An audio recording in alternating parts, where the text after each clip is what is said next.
Welcome to Balon Post!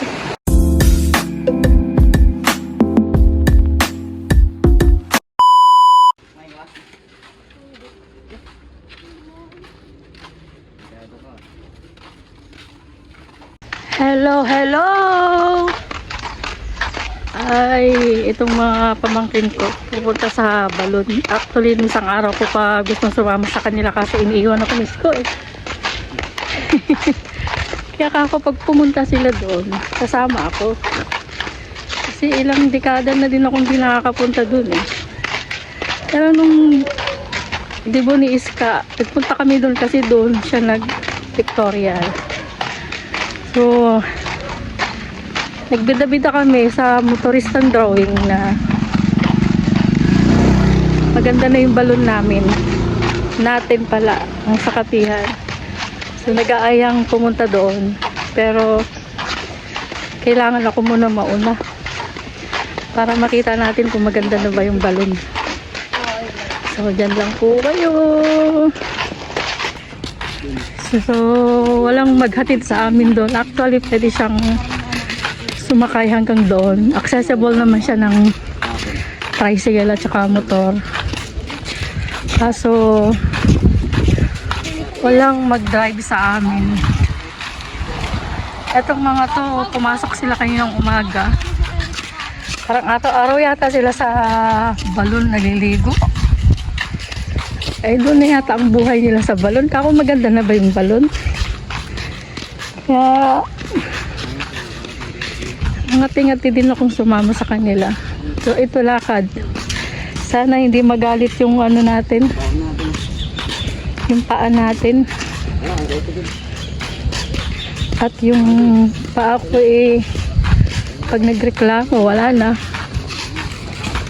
So let's go.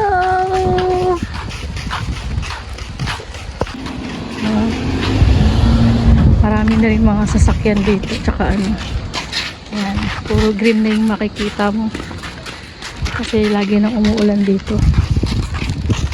Ito na yung lugar na dating noon ibukid lang. Pag kami mga magpipinsan nagkakayaan sa balon, kaya nung maliliit pa kami, itong part na to bukid lang lahat yan. May isang maliit lang na pinitak ang daanan namin papunta doon, pero ngayon wala kanya ng pinagbago. So meron lang maayos na daan.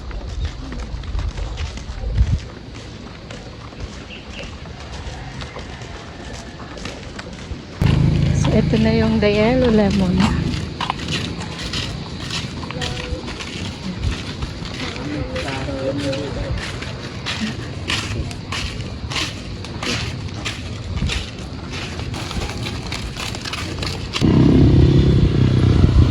One eternity later. So mag-trivia muna tayo mga guys. Nung kami mga maliliit pa lang, nung nabubuhay pa lang si lolo namin, yung lugar na yan is kalamansi yan. Maraming kalamansing tanim si lolo ko dyan. So nung maliliit kami, sinasama kami ni lola ko at saka ni lolo ko Julio. Namimitas kami ng kalamansi dyan. So yung part na may mga bahay na yan, kalamansian yan. So hindi ko lang alam bakit marami ng bahay. Siguro may maliliit pa lang kami noon na ano, meron kami mga hindi alam. So eto na yung Preda. Yan. Ayun na yung daan. Uwi doon papuntang Preda.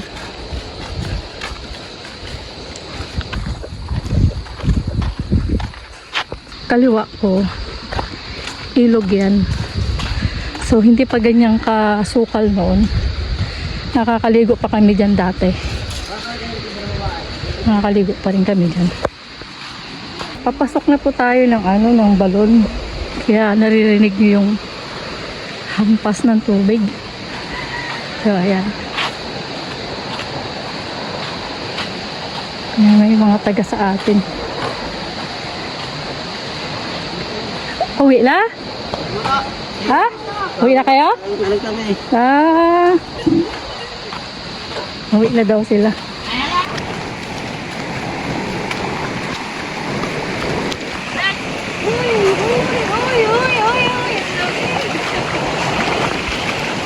Sa tayo.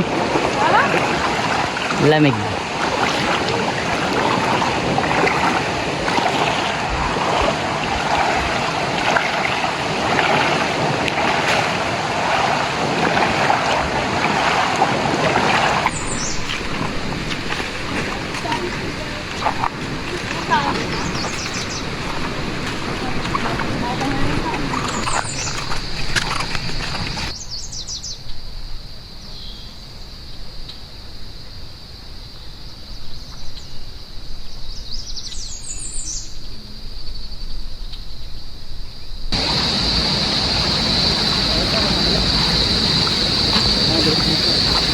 Hindi ako pwede dyan.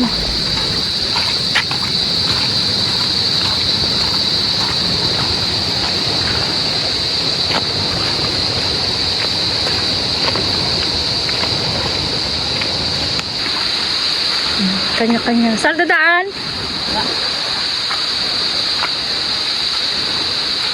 May tubig na rin din doon.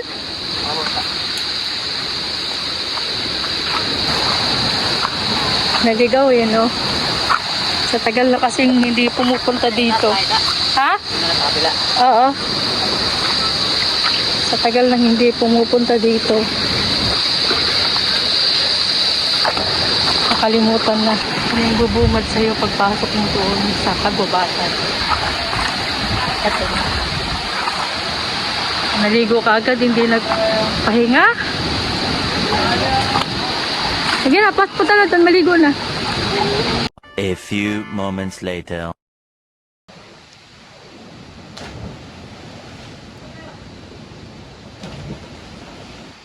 Diyos ko, mataas yan!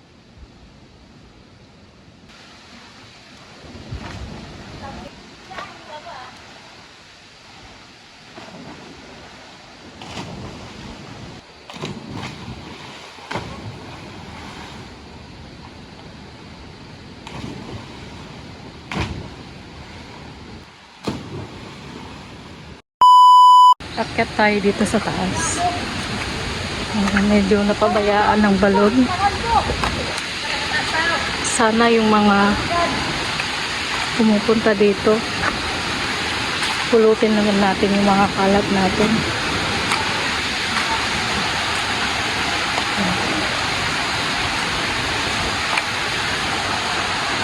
Puro kabataan.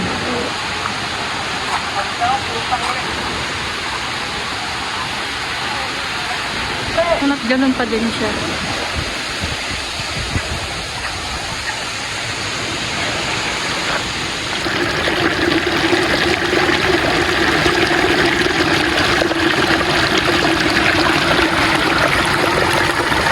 Malakas yung agos ng tubig kasi lagi nang umuulan dito sa amin. Kaya malinis na rin yung tubig.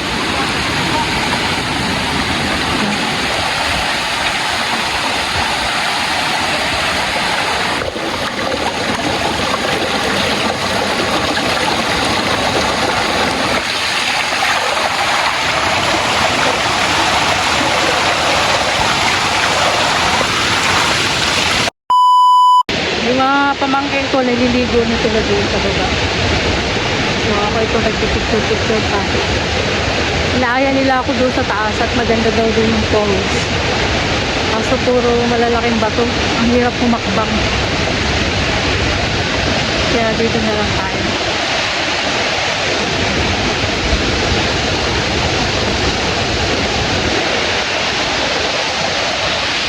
Doon yung sinasabi nilang may falls pa sa taas. Maganda pa daw yung falls doon sa taas. Kaso parang ang hirap na umakyat doon sa taas. So may tubig na rin dito. Dati walang tubig dito, oh. Ayan. Ang dami nilang falls.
Puntahan na natin yung mga bata. May merienda na.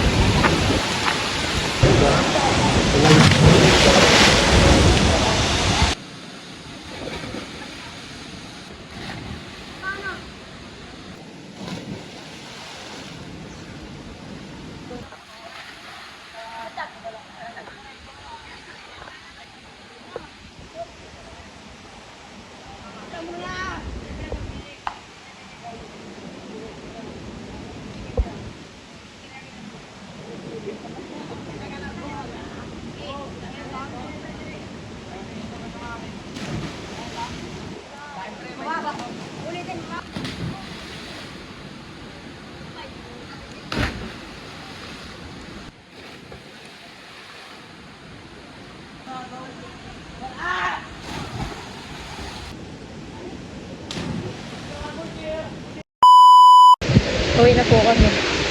Malamig. Kahit ilang oras lang kami dito eh. Malamig siya. Hindi nakakatuwa.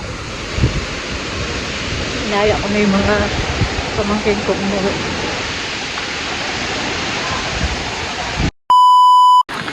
Ito yung unang ilog na dadaanan. Pag malakas yung ulan, Isko, malalim dito? Ang dip-dip. Pumunta kayo? Hanggang dibdib ka dyan. Ah. Tapos, paano yung motor? Ang lalim mo. Ha? Oo. Ano yung binuhat nila? No? Binuhat nila.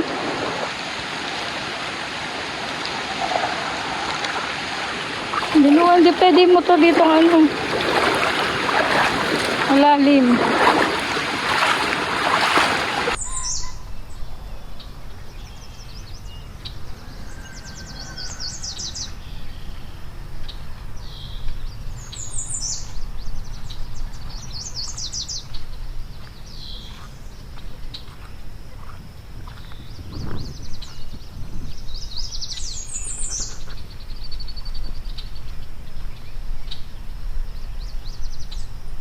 James.